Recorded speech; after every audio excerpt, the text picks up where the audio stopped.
Hello दोस्तों, question number 3 solve करूंगा आपके साथ में। इस क्वेश्चन में कहा गया है 4,000 रुपए के 10% वार्षिक ब्याज की दर से 3 वर्ष के चक्रवृद्धि ब्याज एवं साधारण ब्याज में अंतर ज्ञात कीजिए।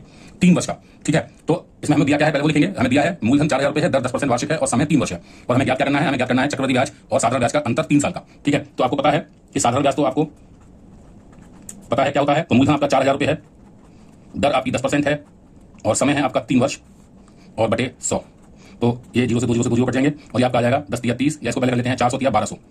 यानी आपका जो 3 वर्ष का साधारण ब्याज है वो 1200 रुपए है। अब 3 वर्ष का चक्रवृद्धि ब्याज कैसे निकालेंगे? तो पहले वर्ष का ब्याज, पहले वर्ष का ब्याज, ठीक है, वो क्या होगा? 4,000 मूलधन तो वही है, दर भी वही है और पहले साल का 1 साल का समय है बटे 100। तो 0 से 0 कट गया, 0 से 0 कट गया, 400 बचाइए, 400 एकम 400। पहले वर्ष का आपका ब्याज आ गया 400 रुपया। तो आपका पहले वर्ष का मिश्रधन क्या हो गया? मिश्रधन हो गया आपका मूलधन प्लस ब्याज। तो मूलधन कितना है आपका? 4,000 रुपए और ब्याज आपका कितना है? ब्याज आपका 400 रुपए। तो ये आपका मिश्रधन आया 4,400 रुपए। ये जो मिश्रधन है ये आपका दूसरे वर्ष में मूलधन हो जाएगा, इसलिए दूसरे वर्ष का मूलधन जो आपका होगा वो हो जाएगा रुपए 4,400 था। दूसरे वर्ष का ब्याज क्या होगा? दूसरे वर्ष का ब्याज भाई मूलधन 4,400, क्योंकि अब ये आपका दूसरे वर्ष का मूलधन है। तो 4,400 गुणा दर आपकी है 10%, समय ध्यान रखिए 1 साल ही लेंगे क्योंकि इसमें एक साल का ही निकालते हैं, बटे 100। तो 2 0 से 2 0 कट गए और ये आपके आगे 44 गुणा 10 440 एकम 440। तो आपका दूसरे वर्ष के अंत में मिश्रधन कितना हुआ?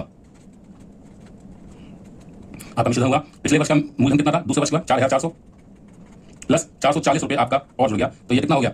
4,840 रुपए आपका मिश्रधन आया। तीसरे वर्ष का ब्याज अगर हम निकालेंगे, तीसरे वर्ष का ब्याज बराबर वही 4,840, यानी मूलधन गुणा दर गुणा 1 वर्ष का समय के लिए बटे 100। तो ये कितना आएगा? 1 0 से 1 0 कट गया, 1 0 से 1 0 कट गया, तो 484 गुणा 1 484 हो गया और एकम 484, यानी 484 रुपए आपका तीसरे वर्ष का ब्याज है। तो कुल ब्याज कितना आ गया आपका? कुल चक्रवृद्धि ब्याज तो हुआ, ब्याज आपका हुआ 400 प्लस 440 प्लस 484 रुपए। इन तीनों को हम जोड़ देंगे तो ये कितना आएगा? 4 का 4, 8 और 4 12, 12 का 2, हाथ लगा 1 5 और 4 9 और 4 13, 1,324 रुपए का आपका कुल चक्रवृद्धि ब्याज है 3 वर्ष का। तो ये आपका 3 वर्ष का है, ठीक है, 3 वर्ष का कुल चक्रवृद्धि ब्याज। तो अंतर कितना आ गया? पूछा यही है ना, चक्रवृद्धि ब्याज माइनस साधारण ब्याज, तो इसलिए चक्रवृद्धि ब्याज माइनस साधारण ब्याज का अंतर कितना आया? चक्रवृद्धि ब्याज आपकी आई है 1,324 माइनस वो आया कितना? 1200, तो कितना आ गया? 124 रुपए आपका अंतर आया और यही आपका उत्तर है।